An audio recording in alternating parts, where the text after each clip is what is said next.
Sons da Terra. Oi, tudo bem? Seja muito bem-vindo ao podcast do Terra da Gente em parceria com a Rádio CBN. Eu sou Paulo Augusto, repórter do Terra, e aqui comigo hoje estão minha colega Ananda Porto. Como vai, Ananda? Tudo bem? Repórter do Terra da Gente. Tudo bem, é sempre bom estar aqui com vocês para falar sobre natureza. E também o biólogo que sabe tudo de mato e bicho, Luciano Lima. Tudo bem, Luciano? Conhece esse som aqui, Luciano? Opa, conheço. Esse é inclusive um velho conhecido. Esse é o ariramba de cauda ruiva, acertei? Exatamente. Nosso bate-papo de hoje nós vamos falar dessa ave que muita gente confunde por aí e que tem ampla distribuição pelo nosso território. E se eu te disser que ela tem penas brilhantes, um bico fino e comprido, você conseguiria por essas características adivinhar que espécie é essa? Quem vê essa ave na natureza muitas vezes pensa que se trata de um beija-flor, mas na verdade não é, né? Nós vamos falar hoje então da ariramba de cauda ruiva. Dá realmente para confundir, Ananda? Eu acho que dá, né? Porque muita gente confunde, principalmente quem não observa ainda aves com frequência, pelas características principalmente desse bico mais fino, comprido. Pode confundir, sim, pela questão das penas realmente brilharem também, né? Os beija-flores têm as penas iridescentes, então pode gerar uma certa confusão. Recentemente aqui na redação, o nosso editor Leonardo, ele trouxe uma foto do ariramba de cauda ruiva sem cauda praticamente, e se você batesse o olho na imagem, certamente você falava que era um beija-flor. A gente fez até um teste aqui dentro da redação e teve gente que achou que era um beija-flor mesmo. Então, não é à toa, né, essa confusão, gente que chama ariramba de beija-flor. Inclusive, é um dos nomes populares da espécie. Tem gente que chama de beija-flor d'água, beija-flor grande, tem também o nome de bico de agulha. Então é uma confusão comum, vamos dizer assim, né? Mas ela não é da família dos beija-flores, é outra espécie, é só semelhança mesmo. E para quem nunca viu, é uma ave até maior, né? Os beija-flores são pequenos de certa forma, ela mede até uns 25 centímetros mais ou menos, e tem as penas, tanto do dorso, das asas, é um verde brilhante, um verde bem metálico assim. O inferior da barriga é meio ferrugem. No macho e na fêmea existe um dimorfismo sexual, mas é bem sutil, às vezes não fica tão nítido, né? Na região da garganta o macho é branco, tem a cor branca, a fêmea já é mais ferrugem, ela é um pouquinho mais discreta, assim. E essa é a forma de descrever, assim, acho que a ariramba de cauda ruiva, né? Que ela é apenas uma das representantes da família que ela pertence. Existem outras arirambas aí. E um dos nomes populares, né? Eu falei alguns aqui. Tem gente que chama de cuitelão, né? Embora cuitelão seja uma outra ave também, que também faz uma referência ao beija-flor, já que muita gente chama o beija-flor de cuitelinho, né? Mas uma característica, né? Eu falei do bico. E o bico é uma coisa impressionante. Se a gente jogar no Wikiaves, procurar por ariramba de cauda ruiva, muitas das fotos vão ter da ariramba caçando, né? Porque o bico dela é fino e ela usa praticamente como uma pinça. Ela é muito boa caçadora, é isso mesmo, né, Luciano? Exatamente. O bico da ariramba, que é uma característica aí compartilhada por todas as aves da família Galbulidae, são 15 espécies de aves da família Galbulidae. Esse bico compridão, ele é super adaptado para pegar insetos. E ele não é só apenas adaptado para pegar insetos, mas ele é adaptado para pegar insetos em pleno voo. Como ele é super comprido, ele permite que com a mudança mínima de movimento na cabeça, o ariramba consiga mudar bastante a direção da ponta do bico. Se você pegar 2 palitinhos aí, e você vê que se você mexer um pouquinho a base do palitinho, você consegue mexer a ponta dele muito. Então essa é uma adaptação que permite que os arirambas, mesmo de última hora, consigam aí capturar os insetos em voo, mesmo quando eles mudam de trajetória. E a gente está falando de libélulas, de borboletas, vespas. Eles adoram comer vespa, marimbondo, batem os marimbondos no galho da árvore para tirar o ferrão e depois engolem.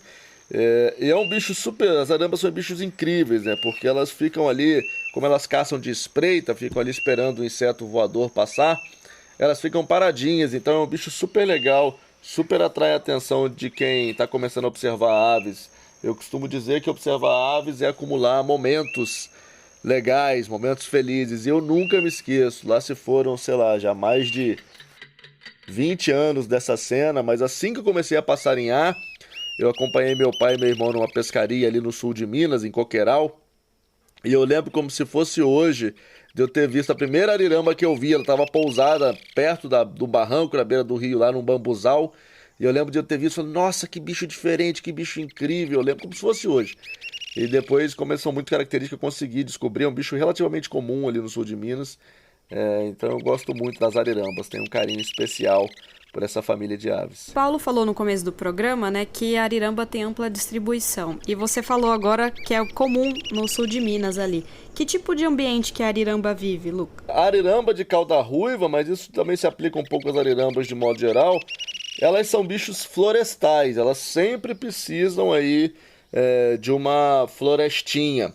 Tirando aí, tem algumas espécies, por exemplo, que estão associadas ao cerrado, como a ariramba preta, que é um bicho que você pode ver em bordas de cerrado, mas também num cerrado um pouquinho mais, com as árvores um pouquinho mais avantajadas, assim. Mas, no geral, elas são aves de mata, mas não estão no interior da mata, elas estão nas bordas de floresta.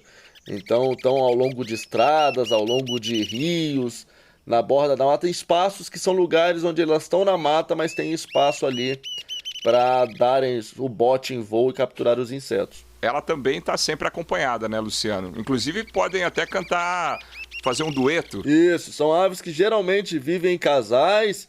Algumas aves da família vivem em pequenos grupos. A Nanda falou do cuitelão, que é um tipo de ariramba, um bicho super diferentão. Inclusive foi considerado ameaçado de extinção. Mas eles estão sempre ou em pares ou em grupos. São bichos super sociais. E o macho e a fêmea eles nidificam em barranco. Esses dias mesmo, nessa temporada reprodutiva, eu já achei 2 ninhos de ariramba. Achei o ninho de ariramba em Paraty já e achei o ninho de ariramba lá no sul da Bahia, na RPP na Estação Veracel. Só nessa temporada reprodutiva. E os 2 ninhos me impressionaram, porque é um buraquinho muito pequeno no barranco, para o tamanho da ave. A gente acha que ela é uma ave mais um pouco avantajada, mas eles fazem umas cavidades pequenininhas no barranco, e dentro lá do barranco elas fazem um ninho.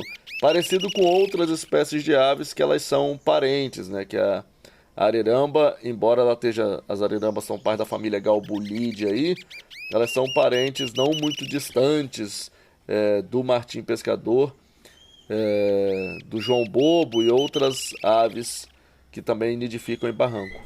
E você comentou da experiência que você lembra a primeira vez que você viu uma ariramba.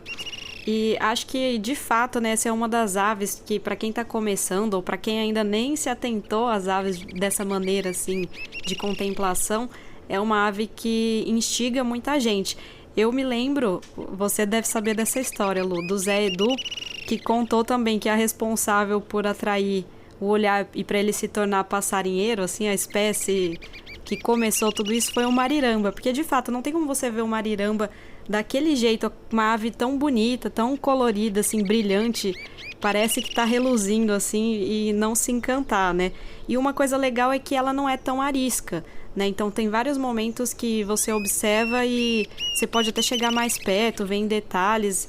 Inclusive eu já observei esse dueto que o Paulo mencionou, das aves pousadas quase poucos metros do solo. Cheguei pertinho, fiz um vídeo com o celular, assim, e você fica impressionado, você fala, meu Deus, como que pode uma ave ficar assim, né? Então é uma espécie bem simbólica, né? Elas são super confiantes. O Zé Edu, aproveitar para mandar um abraço pro nosso amigo Zé Edu Camargo. A ariramba foi o Spark Bird do Zé Edu. Spark Bird vem do inglês, quer dizer faísca. Spark é faísca, fagulha. E tem essa expressão entre os observadores de aves estrangeiros que alguns de nós começam a passarinhar depois de ver uma ave muito diferente, vai tentar procurar identificar, e aí você entra nesse mundo, labirinto infinito da observação de ave. Então tem uma expressão em inglês para isso, que é a faísca da ave faísca, vamos dizer assim, foi a ariramba. E de certa forma não foi a minha primeira, mas é uma ave que marcou muito também o início da minha fase de observador de aves. Muito legal os relatos, né? Se você ainda não encontrou essa faísca, né? Eu costumo dizer que, assim, ninguém é triste observando aves. Já notou? Já viu alguém triste observando aves? Não. Tá todo mundo alegre, todo mundo feliz. Com certeza. Acessar lá o nosso Instagram, que a gente vai pôr foto da ariramba, até para contemplar. E quem não viu Ariramba ainda, depois que vê a foto, vai querer ver na natureza, porque se na foto já é bonita ao vivo, então não tem nem comparação. Inclusive vai estar no nosso Instagram, o @Terra da Gente, a foto que a Ananda comentou do Leonardo, que é a ariramba sem cauda, que parece ainda mais com um beija-flor, né? Isso mesmo. Para conferir esse e outros episódios dos Sons da Terra, corre para o nosso site ou acesse o seu agregador de podcast favorito, tá bom, pessoal? A gente podia finalizar, a gente tá falando da ariramba, a gente costuma falar sempre aqui sobre música e natureza também, para encerrar, e a gente tá falando de uma ave que precisa de floresta. Vamos fazer uma homenagem para o nosso grande Rolando Boldrin. Tem uma música que ele gravou em 2005 com o Renato Teixeira, uma composição do Renato Teixeira, que chama Guardiões da Floresta. É com ela que a gente termina então o programa.